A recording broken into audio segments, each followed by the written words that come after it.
하나님 말씀 보겠습니다. 베드로전서 2장 11절 12절입니다.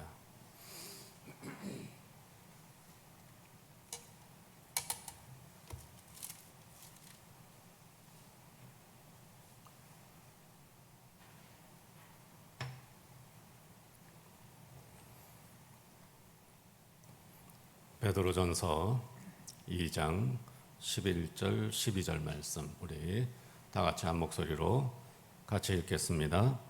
사랑하는 자들아, 거류민과 나그네 같은 너희를 권하노니 영혼을 거슬러 싸우는 육체의 정욕을 제어하라. 너희가 이방인 중에서 행실을 선하게 가져 너희를 악행한다고 비방하는 자들로 하여금 너희 선한 일을 보고 오시는 날에 하나님께 영광을 돌리게 하려 함이라. 아멘. 지금으로부터 약 130년 전입니다.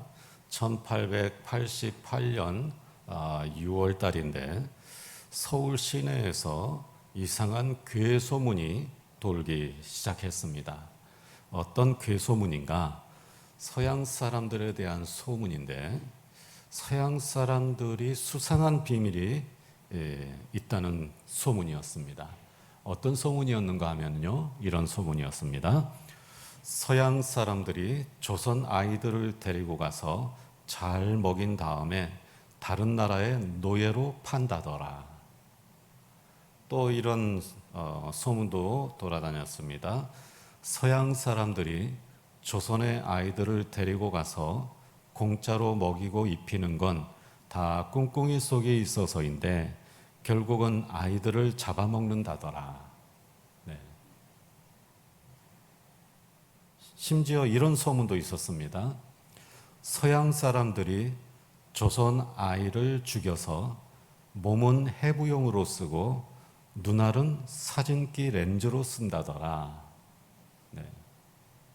참 터무니없는 그런 소문이었지만 그런데 사람들이 이걸 믿었어요. 그리고 프랑스 공사관에서 근무한 적이 있다는 오병엽이라고 하는 사람은 이런 말도 했습니다. 아마 이런 소문에 이렇게 좀 세뇌가 된 것 같아요. 그래서 프랑스 공사관에서 일했던 이 오병엽이라고 하는 사람은 이렇게 말하고 다녔습니다.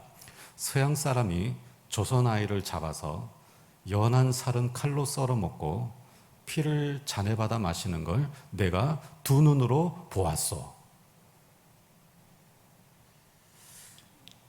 그는 서양 사람들이 덜 익힌 스테이크를 나이프로 잘라서 먹고 붉은 포도주를 마시는 모습을 보고 사람을 잡아먹는 것이라고 착각해서 이런 소문을 퍼뜨리고 다닌 것입니다. 이 소문이라는 게 참 희한합니다. 아무리 헛소문이라도요, 그게 이렇게 확산이 되기 시작하면 그걸 믿는 사람들이 생기기 시작해요. 그리고 그걸 믿기 시작하면서 많은 사람들이 믿으면 사람들이 집단 최면 같은 거에 걸려가지고 그저 보는 것마다 그 소문하고 연관시켜서 그것처럼 보이는 거예요. 착각을 하는 겁니다. 이런 이 괴소문이 1888년 6월달 서울 시내에서 아주 급속도로 퍼지기 시작을 했습니다. 그런데 사실 이런 소문들의 배후에는 수구파의 정치적인 음모가 있었습니다. 그러니까 19세기 중엽이죠. 19세기 중엽부터 이제 이 개화파와 수구파의 정치적인 갈등이 아주 심화되기 시작했습니다.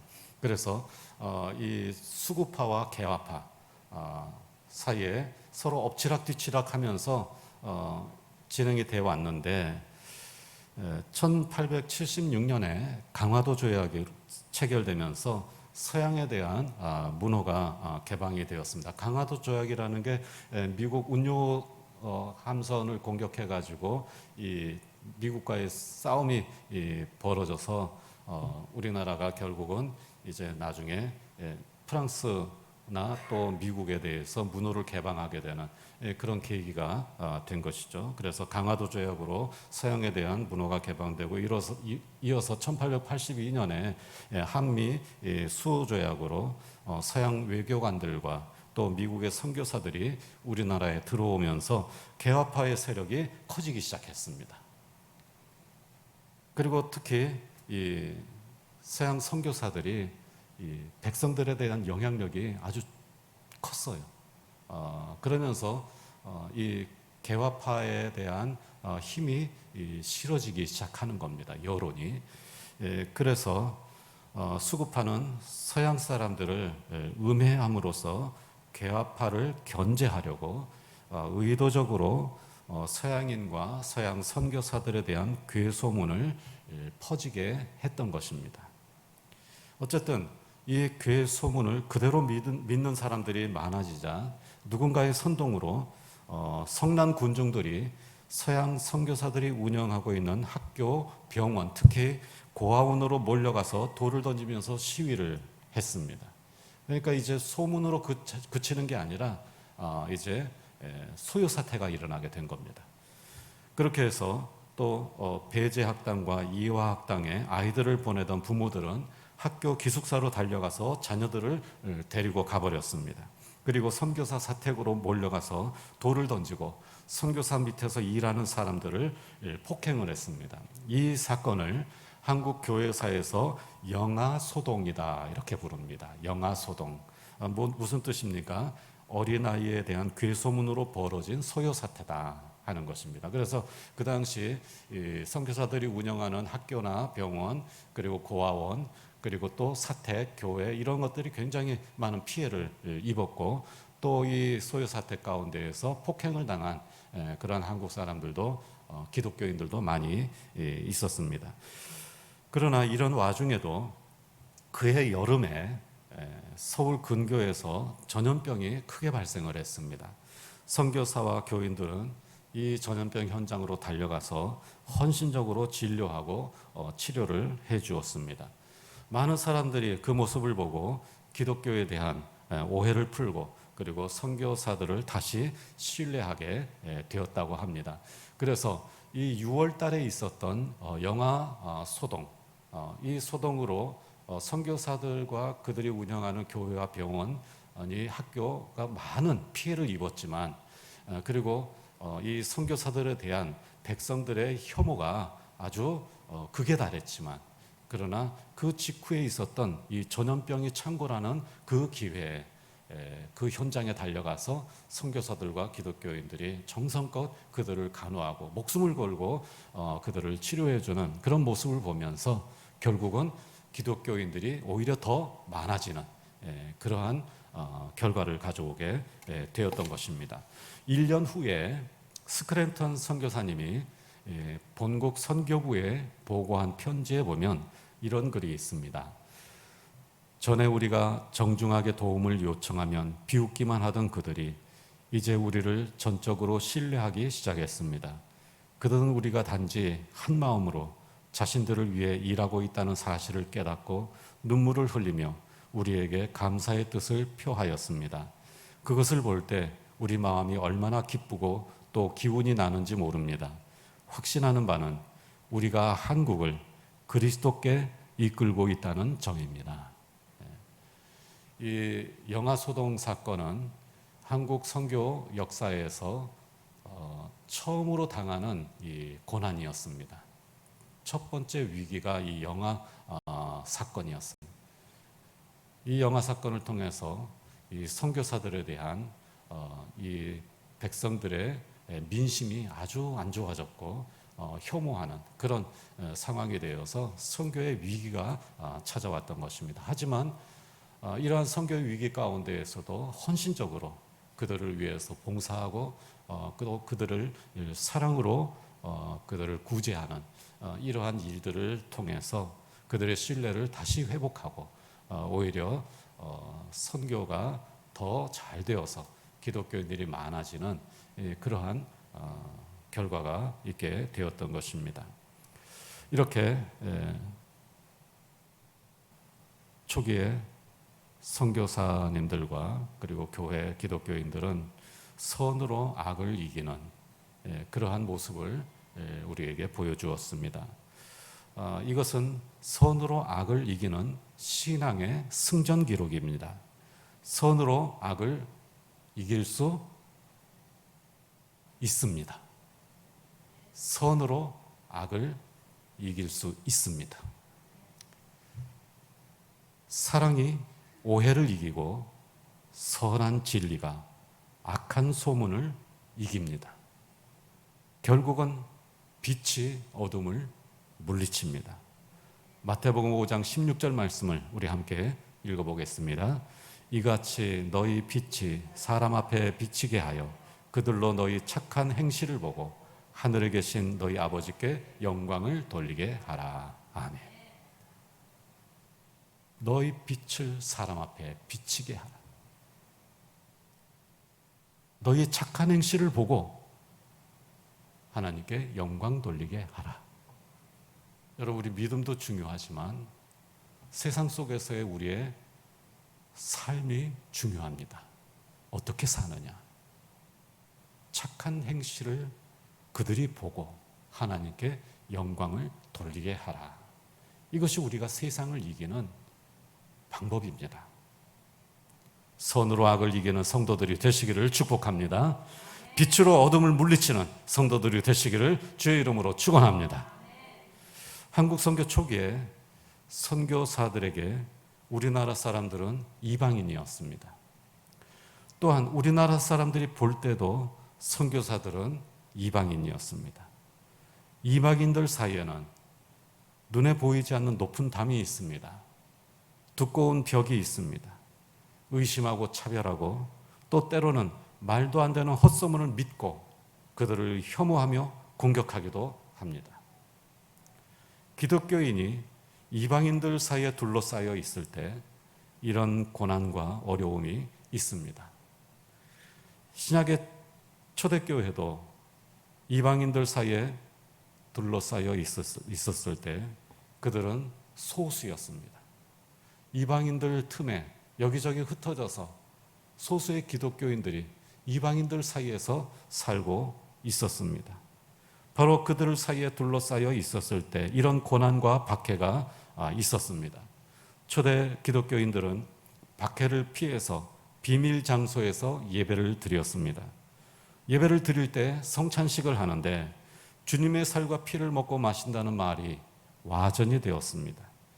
이 말이 와전되어서 기독교인들이 몰래 숨어서 인육을 먹고 사람의 피를 마신다는 헛소문이 세상에 퍼진 것입니다. 그러자 기독교인에 대한 혐오와 박해가 더 심해졌습니다. 그런데도 기독교인들은 사랑과 선행으로 이 모든 박해를 감내하며 극복했습니다. 기독교에 대한 박해가 가장 극에 달했던 3세기 중반에 알렉산드리아에 전염병이 창궐했습니다. 이 전염병이 창궐했을 때 이방인들은 병자들을 내쫓고 그리고 가족들도 버렸습니다. 시신도 매장하지 않고 방치했습니다. 그러나 기독교인들은 병자들을 정성껏 간호했습니다. 자기가 전염되어서 죽으면서도 병자들을 버리거나 방치하지 않고 끝까지 병자들을 돌봐주었다고 합니다. 그 결과 기독교에 대한 극심한 박해와 치명적인 전염병의 확산에도 불구하고 그 당시 알렉산드리아에서 기독교인의 수가 증가했다는 기록이 있습니다. 그러니까 2세기 중반부터 3세기까지 이 기독교에 대한 박해가 굉장히 심했습니다. 그런데 그때 기독교인들은 오히려 더 사랑과 선행으로 사람들을 대했습니다. 그리고 창궐하는 전염병 가운데에서도 오히려 그들을 더 사랑으로 돌봐주고 그리고 헌신하며 그들을 치료해 주었습니다. 그 결과 이 극심한 박해 속에서 그들은 살아남았을 뿐만 아니라 또한 기독교인들의 수가 더 증가했다고 하는 그런 역사적인 통계가 있습니다.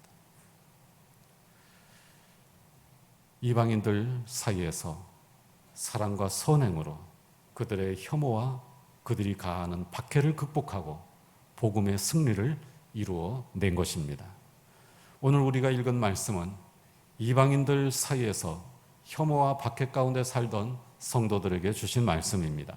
11절 말씀을 우리 함께 읽어보겠습니다.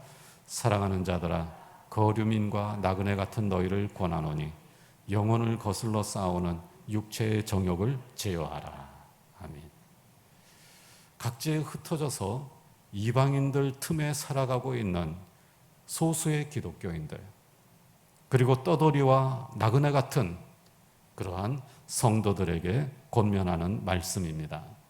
영혼을 거슬러 싸우는 육체의 정욕을 제어하라. 여기서 영혼을 거슬러 싸우는 육체의 정욕은 인간의 악한 생각을 말하는 것입니다. 인간의 악한 생각으로 인해서 혐오의 대상이 되었습니다. 그런데 혐오의 대상이 되었을 때 우리 마음속에도 악한 생각이 일어나기가 쉽습니다. 인간적인 악한 생각이 영혼을 침몰시키는 겁니다. 그것은 부당한 대우와 오해, 그리고 혐오로 인해서 생긴 억울함과 분노였습니다. 잘못한 게 없어요. 악행을 행하지 않았어요. 그런데 이방인들 사이에 살다 보니까 그들이 우리를 이해하지 못하고 우리를 차별하다 보니까 이제 헛소문을 퍼뜨리는 겁니다. 잘 알지도 못하면서 함부로 말을 하고 판단을 하는 거예요. 그래서 그들이 악행을 한다. 그런 얘기를 듣고 그들이 침 뱉으면서 멸시할 때 얼마나 마음이 아프고 억울하겠습니까? 그때 인간적인 마음에 이 육체의 정욕대로 악한 마음이 마음속에서 꿈틀거리는 것을 느끼는 겁니다. 그 억울함과 분노, 그 억울한 감정과 분노를 제어하라는 것입니다. 억울한 감정과 분노의 원인은 12절에 나와 있습니다. 12절 말씀을 우리 함께 읽어보겠습니다. 너희가 이방인 중에서 행실을 선하게 가져 너희를 악행한다고 비방하는 자들로 하여금 너희 선한 일을 보고 오시는 날에 하나님께 영광을 돌리게 하려 함이라. 아멘. 자, 여기 보면 너희를 악행한다고 비방하는 자들. 알지도 모르면서 악행한다고 우리를 비방하는 사람들. 그래서 많은 사람들이 그 말을, 그 소문을 믿고 우리를 혐오하고 침뱉고 미워하는데 마음속에 얼마나 많은 억울함과 분노가 있겠어요. 바로 이러한 인간의 정욕, 이것을 제어하라고 말씀하고 있는 것입니다. 그들은 이방인들 사이에 살고 있었습니다. 이방인들은 기독교인들을 이해하지 못했습니다. 기독교 신앙을 알지도 못했습니다. 그래서 자기들 생각대로 오해하고 판단하고 그리고 미워하고 비방했습니다. 이방인들은 그리스도인들을 비방했습니다. 그리스도인들이 악행을 저지르고 있다고 비방했습니다. 그들은 그리스도인들이 사람을 죽여서 그 피를 마신다고 비방을 했습니다. 이런 비방으로 그들에 대한 탄압과 착취를 정당화했습니다. 황제와 총독으로부터 시작해서 모든 정부 관리들과 백성에 이르기까지 모든 사람들이 그리스도인들을 멸시하고 미워하고 비방했습니다. 억울해도 너무나도 억울한 일입니다. 화가 쌓이고 또 쌓였습니다. 이 고난을 이길 힘과 의지가 점점 약해졌습니다.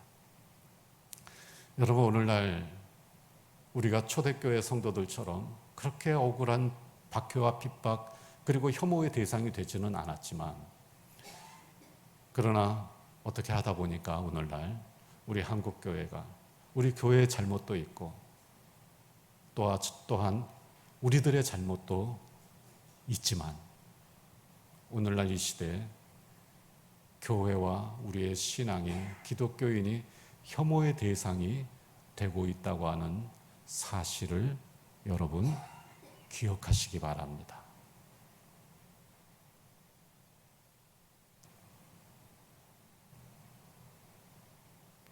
이런 상황이 계속되면 어떤 일이 벌어질지 알 수가 없습니다. 초대 기독교인들이 이방인들 사이에 살면서 그들의 비방과 그들의 혐오를 어떻게 이겨냈는가를 기억하시기 바랍니다. 그리고 준비하시기 바랍니다. 물론 우리의 잘못도 많습니다. 우리가 잘못한 것도 많아요. 하지만 우리의 신앙이, 우리가 믿는 하나님과 우리가 믿는 예수님이, 그리고 교회가 그렇게 비방을 받고 혐오를 받을 만한 그런 대상은 아니지 않습니까?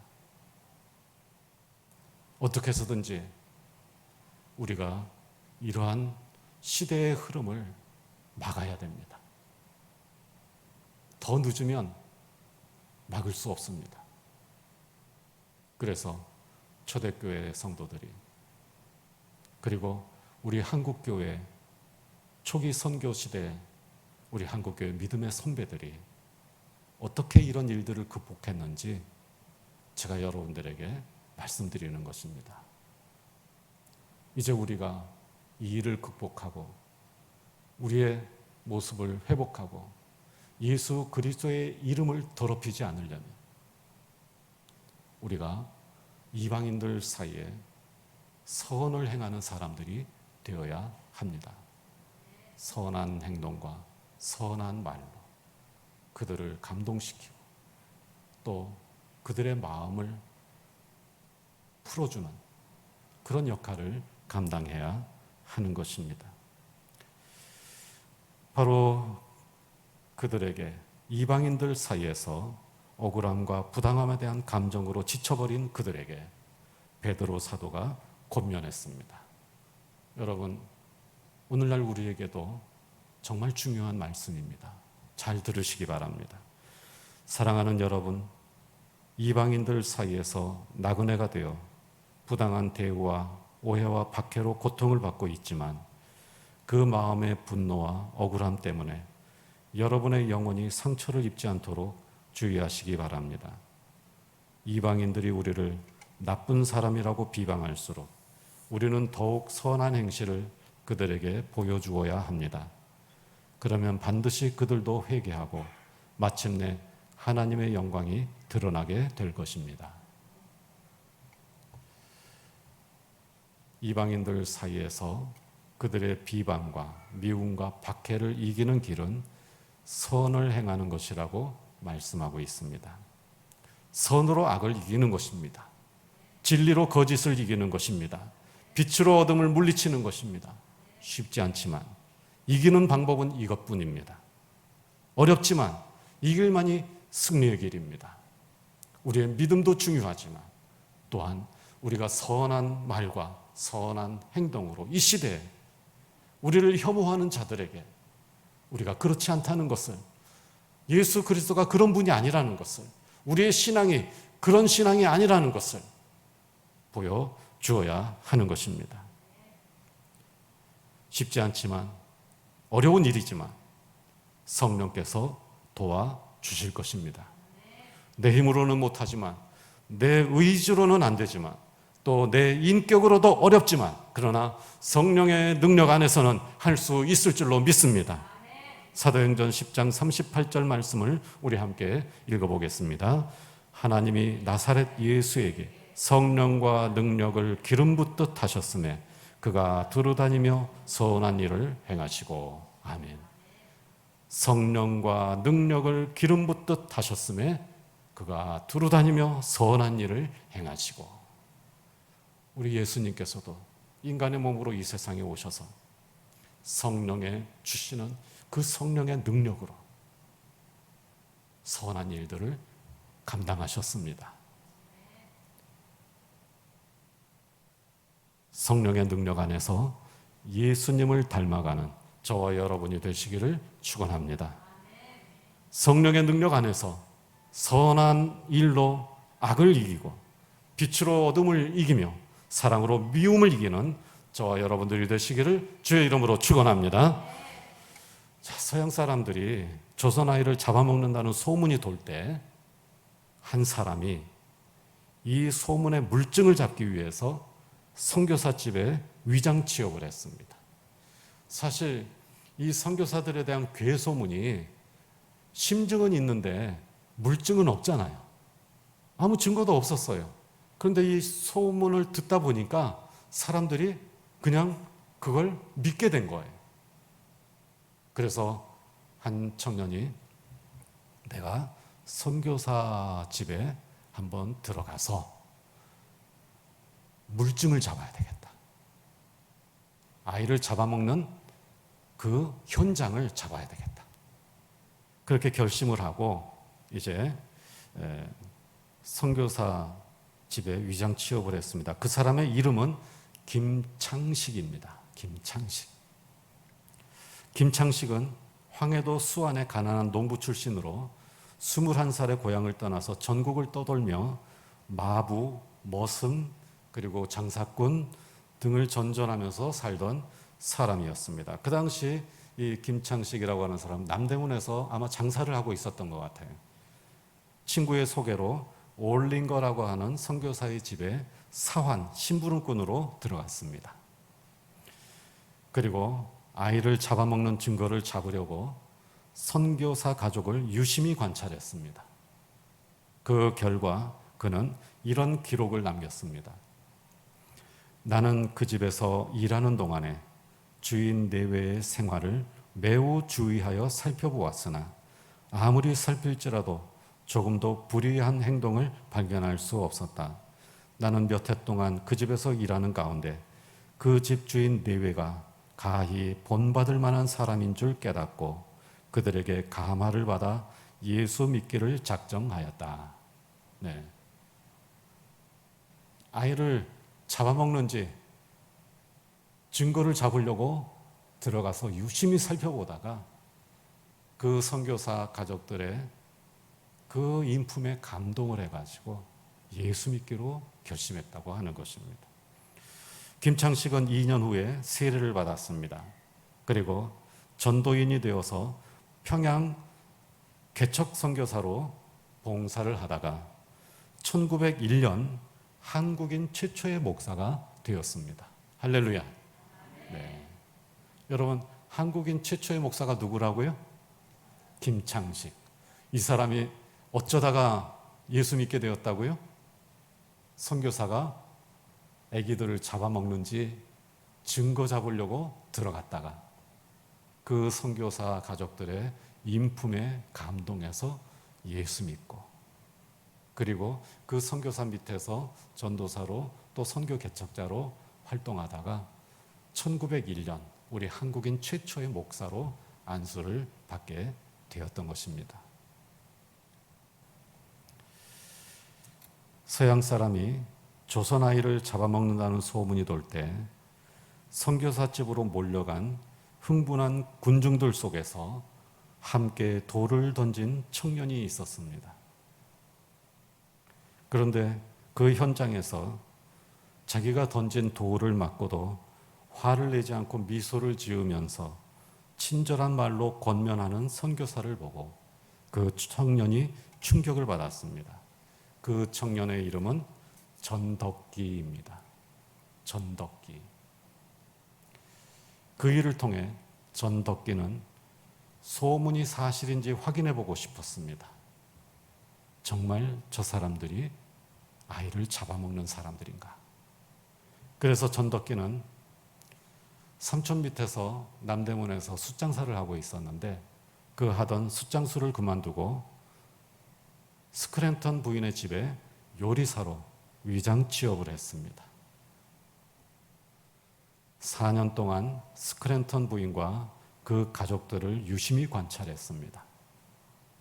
그러나 스크랜턴 부인은 정말 자상하고 친절한 사람이었습니다.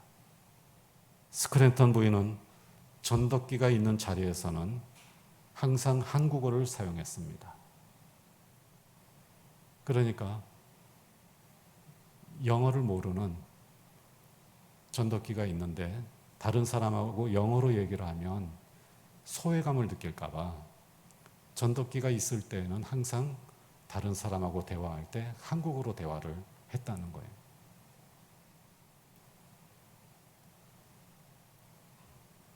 뿐만 아니라 하인인, 종인 자기에게 존댓말을 했습니다. 식사 자리에서도 원래 종들은 주인이 식사할 때 어디에 있는 거예요? 예. 그런데 주인이 식사하는 그 식탁에 그 가족들과 함께 앉도록 배려해 줬습니다. 그 당시에는 이게 정말 파격적인 거예요. 아랫사람을 그렇게 대하는 거. 결국 스크랜턴 부인과 그 가족의 인품에 감격한 전도께는 노블이라는 선교사님을 찾아가서 눈물을 흘리며 이렇게 고백했습니다. 기록에 남아 있습니다. 나는 스크랜턴 박사님이 하라는 대로 하겠어요. 나도 스크랜턴 박사님처럼 되고 싶어요. 네, 스크랜턴 부인을 두고 한 말입니다. 그리고 1896년에 세례를 받고 1905년에 목사가 되었을 뿐만 아니라 일제치하에서 고통받는 시대에 우리나라 기독교 민족운동의 지도자로 많은 공헌을 하였습니다. 할렐루야. 네. 이 전덕기라고 하는 분은 이 감리교회에서 기독교 민족 지도자로 굉장히 유명한 분이에요. 그분이 어떻게 해서 예수 믿게 되었습니까? 아이를 잡아먹는지 확인하려고 들어갔다가 스크랜턴 가정의 그 가문의 친절함과 사랑에 감격해서 예수 믿고 그리고 목사가 되어서 민족의 지도자가 되었던 것입니다. 믿지 않는 사람들 사이에서 우리를 향한 오해와 미움, 혐오와 비방이 우리를 힘들게 할 때가 있습니다. 여러분, 명절이 되면 이렇게 오랜만에 혈육도 만나잖아요. 그런데 어떤 집안은 온 집안이 기독교 집안인 경우도 있지만 많은 사람들이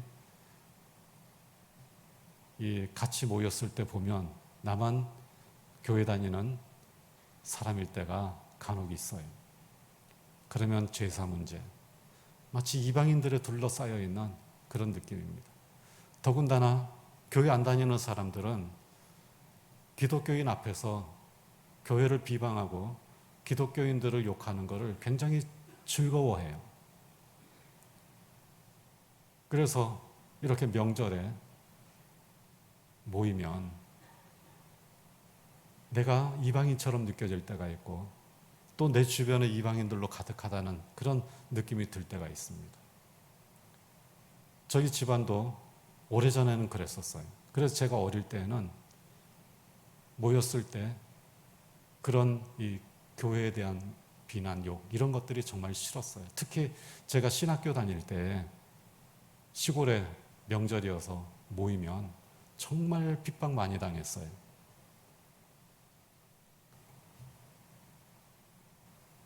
우리 이방인들 사이에 살고 있는 느낌이 들 때가 간혹 있습니다. 직장에서 그리고 또는 집안이 모인 그 많은 혈육들 사이에서 그리고 또 때로는 우리 가정에서도 마치 이방인들 사이에 있는 것처럼 느껴질 때가 있습니다.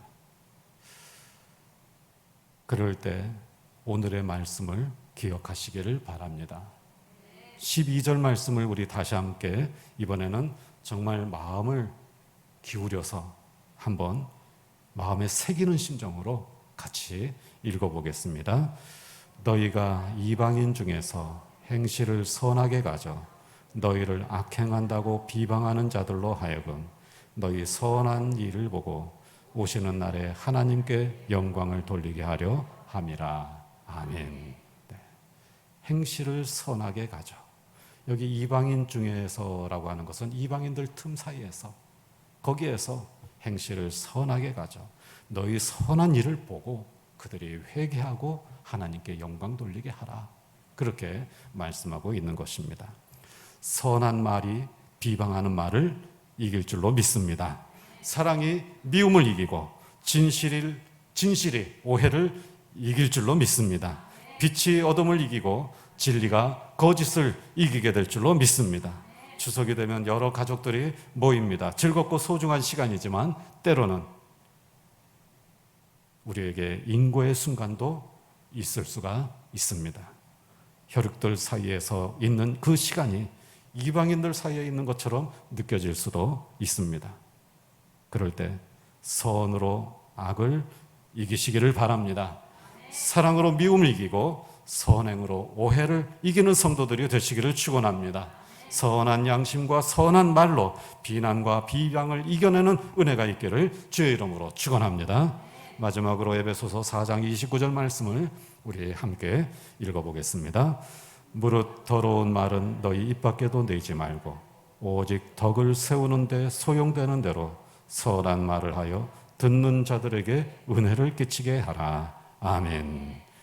우리 구주 예수 그리스도의 은혜와 성령 하나님께서 부어주시는 평강이 이번 명절 연휴 기간 동안에 여러분과 함께 하시기를 주의 이름으로 축복합니다. 기도하겠습니다. 사랑의 아버지 하나님 은혜를 감사합니다. 부족하고 연약한 저희들 어디를 가든지 믿음의 사람으로 견고하게 서기 원하지만 저희들의 심령이 출렁거리고 저희들의 영혼이 흔들릴 때가 있습니다. 하나님 아버지께서 도와주시기를 원합니다. 성령 하나님께서 도와주시기를 원합니다.